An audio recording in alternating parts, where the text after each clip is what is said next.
Кеңгірбай Жандосұлы тобықтының аса мықты билерінің бірі, көшбасшы, ел көсемі, өзі қол бастаған батырлардың бірі еді. Абылай ханның кеңесшілерінің біріне айналды. Хан тағы бірде келелі іске кеңесу үшін би атамды шақыр деп. Сол кезде Кеңгірбай би бармапты. Екінші рет шақырса тағы да бармайды. Үшіншісінде шақырған кезде Абылай ханның алдына барады. Сонда Абылай хан: "Неге келмей жүрсің, өкпең бар ма?" десе керек. Би ата іркілместен: "Өкпелеп едім" дейді. "Неге?" дейді хан. "Жарлықтарыңызға жарықшақ түсірмей, жалтақсыз орындап, өзгеге жетік болып жүрсем де дұрыс батаңызды сіз бермедіңіз.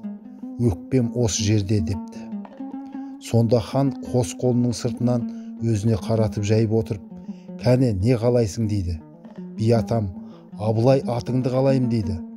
Хан іркілместен "Бердім" деп Аллаху акбарын айтып бетін сипайды. Сол сәтте Кеңгірбай би атына міне салып "Абылай, Абылай, Абылай" деп жөнелген кезде Абылайдың екі көк бөрісі бірге еріп кетіпті дейді.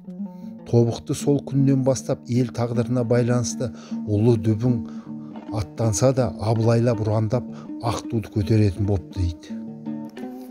Осыдан бастап би ата жауға да шапқан кезде Абылайлап шабады екен.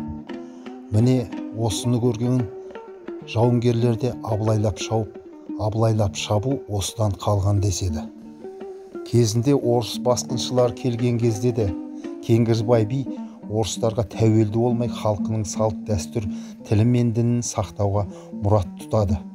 Сол үшін Ресейдің басқыншыларымен мезгіл-мезгіл қақтығыс күресін жүргізіп келген батырлардың бірі. Кеңгірбай бидің тек қана көріпкел адамдар ғана төрт жағында төрт бөрі жүретінін жаңағы байқаған. Ешкім бетіне тіке келе алмаған деседі.